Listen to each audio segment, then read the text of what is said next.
Good morning and welcome back to another Daily Minutes. I'm really excited about this week because we're going to kick off talking about the God Box week 2. That was the message we heard this past weekend. So I want to recap it. There were so many takeaways. Pastor Erik did an incredible job of unpacking more truth versus myth.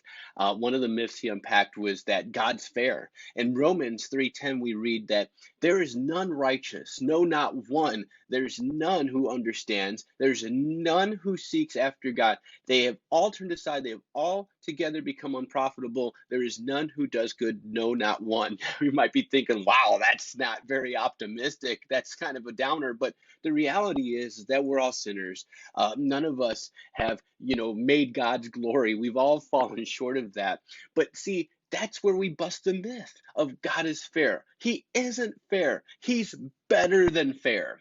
God gives us mercy and grace, and Pastor Erik talked about how that mercy is not getting what we do deserve, and grace is getting what we don't deserve. We don't deserve a glorious, heavenly, eternal life, but God has graciously offered that to us.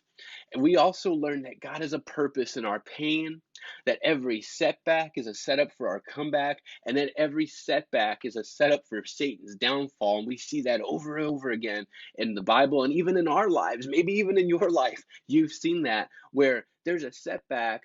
And what happens is as we seek God and as we take steps towards God and continuously go towards God, we see that it was actually a downfall of Satan, that he tried to ensnare us in the trap, but we remained obedient to God. Well, I hope this is helpful. I know I was encouraged by it. Have a great day. We'll talk soon.